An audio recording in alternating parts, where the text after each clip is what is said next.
ಪರಿಸರ ಉಳಿಸಬೇಕಾದ ವಿಶ್ವವಿದ್ಯಾಲಯವೇ ನೇಚರ್ಗೆ ವಿಲನ್ ಆಗಿ ಹೋಗಿದೆ. ಬೆಂಗಳೂರು ವಿವಿಯ ಅದೊಂದು ನಿರ್ಧಾರದಿಂದ ಪರಿಸರ ಪ್ರೇಮಿಗಳು ರೊಚ್ಚಿಗೆದ್ದಿದ್ದಾರೆ. ಯಾವುದೇ ಕಾರಣಕ್ಕೂ ಯೂನಿವರ್ಸಿಟಿ ಜೀವಾಳಕ್ಕೆ ಕೊಳ್ಳಿ ಇಡಲು ಬಿಡಲ್ಲ ಅಂತಿದ್ದಾರೆ.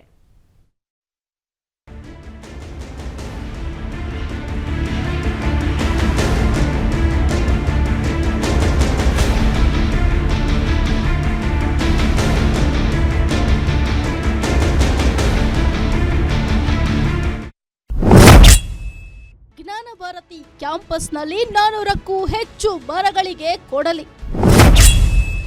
2 ಕಟ್ಟಡ ನಿರ್ಮಾಣಕ್ಕೆ ತಯಾರಿ. ಜೋರಾಯ್ತು ಪರ ವಿರೋಧ ಚರ್ಚೆ. ಹಚ್ಚ ಹಸಿರಿನಿಂದ ಕೂಡಿರುವ ವಿಶ್ವವಿದ್ಯಾಲಯದ ಆವರಣ. ಆಕಾಶದ ಎತ್ತರಕ್ಕೆ ತಲೆ ಎತ್ತಿ ನಿಂತಿರುವ ಮರಗಳು. ಅವುಗಳಿಗೆ ಕೊಡಲಿ ಹಾಕೋಕೆ ಸಜ್ಜಾಗಿರುವ ವಿವಿ. ಹೊಸ ಕಟ್ಟಡಗಳ ಹೆಸರಲ್ಲಿ ಮರಗಳ ಮಾರಣ ಹೋಮಕ್ಕೆ ಶುರುವಾಗಿರುವ ವಿರೋಧ. ಇದೆಲ್ಲ ಜ್ಞಾನ ಭಾರತಿ ವಿಶ್ವವಿದ್ಯಾಲಯದಲ್ಲಿ ಸದ್ಯ ಜೋರಾಗಿ ನಡೀತಾ ಇರುವ ಚರ್ಚೆ.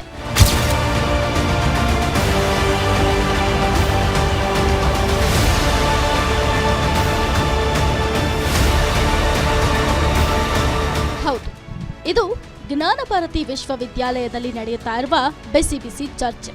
ವಿದ್ಯಾರ್ಥಿಗಳಿಗೆ ಹೊಸ 2 ಕಟ್ಟಡಗಳನ್ನು ನಿರ್ಮಿಸೋಕೆ ಬೆಂಗಳೂರು ವಿವಿ 419 ಮರಗಳಿಗೆ ಕೊಡಲಿ ಹಾಕೋಕೆ ಸಿದ್ಧತೆ ಮಾಡಿಕೊಂಡಿದೆ. ಆದರೆ ವಿವಿಯ ಈ ನಿರ್ಧಾರ ಪರಿಸರ ಪ್ರೇಮಿಗಳ ಆಕ್ರೋಶಕ್ಕೆ ಕಾರಣವಾಗ್ತಿದೆ. ಅಭಿವೃದ್ಧಿ ಹೆಸರಲ್ಲಿ 419 ಮರ ಕಡಿಯೋದು ಎಷ್ಟು ಸರಿ ಅಂತ ಪ್ರಶ್ನೆ ಉದ್ಭವವಾಗಿದೆ. ಬೆಂಗಳೂರಿನಲ್ಲಿ ಆಕ್ಸಿಜನ್ಗೆ ಎಷ್ಟು ಸಮಸ್ಯೆ ಆಗ್ತಾ ಇದೆ ಅಂತ ಬಹಳಷ್ಟು ನಾವು ಓದ್ತಾ ಇದ್ದೀವಿ, ಆಲ್ರೆಡಿ ಅನುಭವಿಸ್ತಾ ಇದ್ದೀವಿ. ಭಾಳ ಜನ ಅನಾರೋಗ್ಯಕ್ಕೀಡಾಗ್ತಾ ಇದ್ದಾರೆ. ಇವತ್ತು ಪ್ರಾಣಿಗಳಾಗಲಿ, ಪಕ್ಷಿಗಳಾಗಲಿ, ಮನುಷ್ಯರಾಗಲಿ, ಜೀವಿಗಳು, ಎಲ್ಲ ಜೀವಿಗಳಿಗೂ ಒಂದೇ, ಅದು ಮರಗಳಿಂದನೇ ಆಕ್ಸಿಜನ್ ಸಿಗಬೇಕು. ಅವಕ್ಕೆ ಇಲ್ಲಿ ವಾಸ ಮಾಡ್ತಾ ಇರ್ತಕ್ಕಂಥ ನಾನು ಶುದ್ಧವಾದ ಗಾಳಿನೇ ಇಲ್ಲ ಇವತ್ತು ಅಂತ ಒದ್ದಾಡ್ತಾ ಇದ್ರೆ ಬೆಂಗಳೂರು ಯೂನಿವರ್ಸಿಟಿಲಿ ಒಂದು ತಪ್ಪಿದ್ರೆ ಒಂದು ಸಮಸ್ಯೆ ಬರ್ತಾನೆ ಇದೆ. ಈ ಹಿಂದೆ ಏನೋ ಯೂನಿವರ್ಸಿಟಿ ಮಾಡ್ತೀನಿ ಅಂತ ಹೇಳಿಬಿಟ್ಟು ಅಲ್ಲಿ ಯಾರೋ ಒಂದಷ್ಟು ಜನ ಬಂದು ಮರ ಕಡಿತೀನಿ ಅಂತ ಹೇಳಿದ್ರು. ಆಗ ಹೋರಾಟ ಮಾಡಿದ್ವಿ, ನಿಲ್ತು.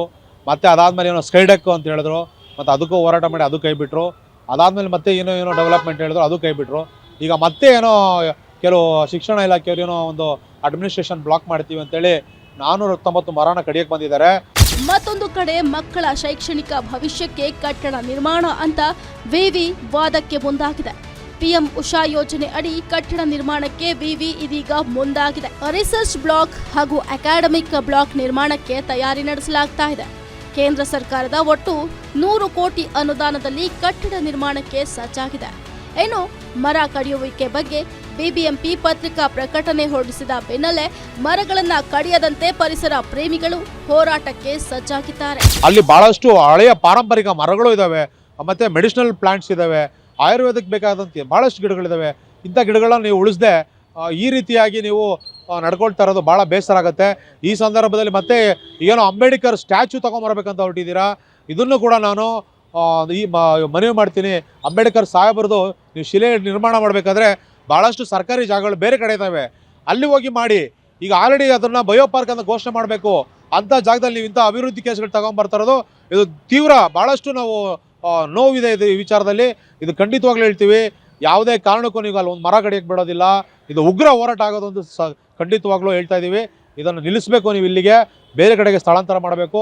ಇಲ್ಲೇ ಖಂಡಿತವಾಗ್ಲೂ ಆ ಜಾಗದಲ್ಲಿ ನಾವೆಲ್ಲ ಧರಣಿ ಕೂರಬೇಕಾಗುತ್ತೆ. ಇಡೀ ರಾಜ್ಯವ್ಯಾಪಿ ಜನ ಬಂದಲ್ಲಿ ಮುಗಿಬೀಳ್ತಾರೆ. ಆ ಜಾಗ ಬಿಟ್ಟು ಯಾರೂ ಕದಲಲ್ಲ. ಒಟ್ನಲ್ಲಿ ಸದ್ಯ ಬೆಂಗಳೂರು ವಿವಿಯಲ್ಲಿ ಪರ ವಿರೋಧಗಳ ಚರ್ಚೆ ಜೋರಾಗ್ತಿದೆ. ಪರಿಸರ ಪ್ರೇಮಿಗಳಂತೂ ಮರ ಕಡಿಯದಂತೆ ಪಟ್ಟು ಹಿಡಿದಿದ್ದಾರೆ. ಒಂದೆಡೆ ವಿದ್ಯಾರ್ಥಿಗಳ ಭವಿಷ್ಯದ ಬಗ್ಗೆ ಚಿಂತನೆ ನಡೆಸಿರುವ ವಿವಿ ಯಾವ ನಿರ್ಧಾರಕ್ಕೆ ಬರುತ್ತೆ ಅನ್ನೋದನ್ನ ಕಾದು ನೋಡಬೇಕಾಗಿದೆ. Charan Moodbidri, metro bureau, guarantee news.